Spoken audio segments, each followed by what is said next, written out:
And let's be honest, you just don't get this many lights on the front end of a RAV4. What's up, YouTubers? It's your old buddy Hardworker 12, and today I have a 2022 Hyundai Tucson plug-in hybrid. And what I'm going to do for you today is review this car. We're going to look at what exactly it is and talk about all the different variations in the Hyundai Tucson lineup. We are going to look at the styling. We're going to have a look at the cargo room, the passenger room, and we'll have a look at the features on this particular vehicle. Now, if some of that sounds interesting and some of it doesn't, check the description below for timestamps. So first of all, what is a Hyundai Tucson? Well, it is a compact SUV. Primary competitors would be Toyota RAV4, Honda CR-V, Subaru Forester, Ford Edge, etc., etc., etc. That's pretty easy. If you're shopping for one of these things, though, God love you, because the lineup is very complicated on the 2022 Hyundai Tucson. So I got my notes, and I'm going to cheat and use those to walk you through it. This car is available with 3 different sort of engine combinations. The cheapest ones, the base models, are going to come with a standard 4-cylinder engine with 187 horsepower that gets about 26 miles per gallon in the city and 33 miles per gallon in the highway. So the cheapest ones, that's what you get. You can get a blue hybrid, which is a standard hybrid model with the electric motor to supplement the gas engine and a small battery pack to give you a little bit better fuel economy. That one has more power, so it has 227 horsepower if you get the regular hybrid, and it's rated at 38 miles per gallon, city, highway, combined, whatever. The regular hybrid gets 38. However, this one is the plug-in hybrid. It's the big dog. So it has the gasoline engine and it has a battery pack, but the battery pack is bigger than the standard hybrid. So if you plug it into the wall and charge it, this car will go approximately 33 miles on all electric power. So it's kind of a partial hybrid vehicle, although PHEV stands for plug-in hybrid electric vehicle. But if you charge it up fully, it can go about 33 miles on pure electricity. The fuel economy ratings are 80 mpge. Now, the E in mpge stands for equivalent. Are you actually going to get 80 miles per gallon in this car? Probably not, but that is a standard that the EPA uses so that you can compare efficiency between various plug-in hybrid and full EVs so that you can kind of make an educated decision for yourself. What I can tell you is if you buy one of these, the more often you charge it in between driving it, the more miles you'll do on pure electric, the closer you're going to get to that actual 80 mpg number. If you never charge it, they say that it will do 35 miles per gallon combined, which is actually less than the standard hybrid. So if you're never going to plug it in and charge it, you probably shouldn't buy a plug-in hybrid unless you really want the carpool sticker, because you do get a carpool sticker on this car, or you're interested in some tax credits. Now, according to Hyundai's website, this car is eligible for up to a $6,253 federal tax credit, and I'm in the state of California, so it told me it's eligible for a $1,000 California state tax credit. But with that being said, check with your local tax professional, and I'm recording this in February of 2022, so if you're watching it sometime in the future, those tax credits may have expired. So if you buy the plug-in hybrid and you're going to plug it in and charge it a lot, you're going to get great fuel economy, some of the benefits of an electric car. You're going to be able to ride the carpool lane if you have a state that does such things, and you may be eligible for some tax rebates, but it is the most expensive one. So those are the differences between the powertrains on the new 2022 Hyundai Tucson. Now we're going to talk about the styling of the Hyundai Tucson. Now, one issue with SUVs is, there's not a whole lot in theory that you can do with it because they all kind of have the same two-box design. But Hyundai has certainly tried, and I think succeeded, to make the new Tucson look unique. If you start in the back, it has kind of a unique lighting signature, which I do enjoy. If you look around on the side, you have these sort of angular cuts that are sculpted into the body, and they really do make the car stand out. It almost has kind of a wide body look, but cut in a unique way. I like the wheels on this particular model. And then you have this really aggressive front end with a bunch of LED lights, and it's really kind of a signature look. They also use it on the new Santa Cruz pickup truck. And you really notice these cars coming down the road, especially at night. You know, it does have a very distinct headlight pattern.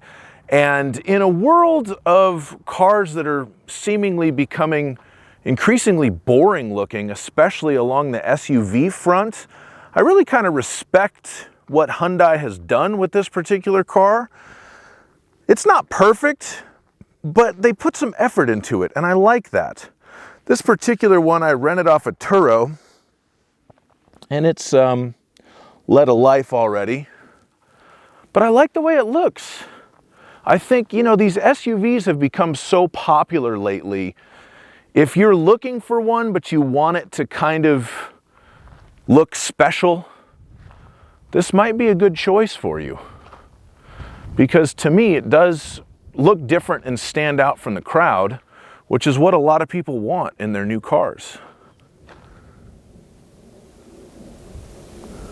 Now let's measure out the cargo area.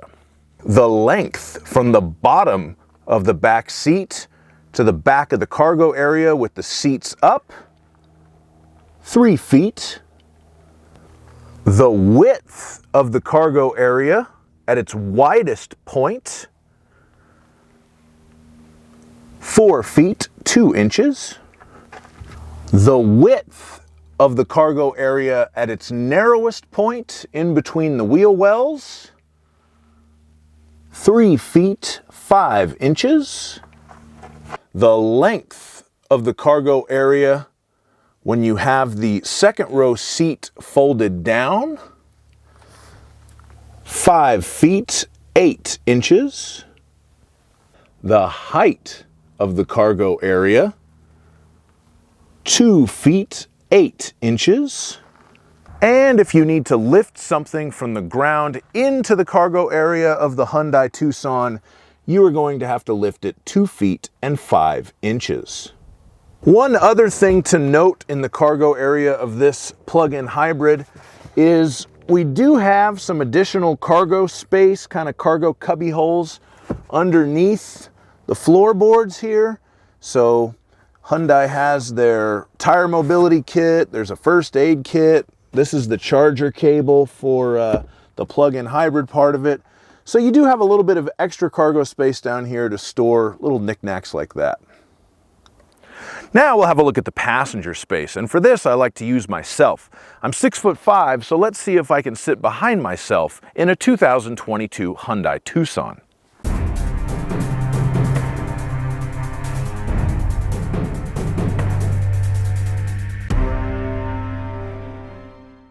So as you can see, I'm sitting in the front seat. I have enough room here with my 6'5" frame, and if I move into the back seat, my knees barely touch the back seat. I have plenty of headroom. So if a person who's 6'5" can sit behind themselves, I'm sure you can probably fit your family and friends into a new Hyundai Tucson. Now moving on to the features of the Hyundai Tucson, and we'll start in the back seat. One thing I like, you do have the rear air vents in this particular model to keep your backseat passengers warm or cold, depending on the season. You also have 2 USB ports in the back seat, which is nice as well. One thing you'll notice is that they are kind of standard old school USB ports. They didn't put USB-C ports back here, which I've noticed is becoming common with some automakers. Make of that what you will. I prefer the old ones because I haven't bothered to buy a bunch of new charging cables yet. Another thing is, if you pull right here, you can recline the seat. Now we move on to the features in the front of the Hyundai Tucson, and like I said before, this particular car is a plug-in hybrid and it's the SEL model. The plug-in hybrid Tucsons only come in 2 flavors, an SEL, which is the base model on this one, and Limited. And in some ways, this feels like a base model, but it does still have some nice features. You do get Apple CarPlay and Android Auto standard, and they both work wirelessly. You get heated seats in the front. You do get push-button start with the whole smart key situation, so you can just leave the key in your pocket and push the button to lock or unlock the doors on the outside of the car. You also get dual-zone automatic climate control. You get several different drive modes that you can go into, and auto hold to stop the car rolling forward when you take your foot off of the brake. But aside from that, there aren't a whole lot of other sort of special features in this particular model that you would expect at this price point. But what you do get is the full suite of safety features. So you have blind spot monitoring, you have forward collision alert, you have emergency braking, you have the adaptive cruise control that can bring the car to a complete stop, you have lane departure warning, you have lane keep assist, you have lane centering assist, and it will even beep at you when you've parallel parked and you're trying to back out of the spot and there's a car coming. So you do get the full suite of safety features that you would expect from a modern car on a 2022 Hyundai Tucson SEL plug-in hybrid, but not a whole lot else. But if you desire more from your Hyundai Tucson plug-in hybrid, Hyundai will sell it to you. For an additional $7,800, you get the Limited model. And the Limited gives you leather seats, leather-wrapped steering wheel, wireless charging, cooled front seats, heated rear seats, heated steering wheel, digital gauge cluster, Bose premium sound system, 10.5-inch touchscreen with factory navigation, premium LED daytime running lights, panoramic roof, remote start, and parking assist. Thank you so much for watching my review of the 2022 Hyundai Tucson plug-in hybrid. If you did like it, please like, subscribe, leave me a comment. I'd really appreciate it. And you have yourself a wonderful day. Bye-bye.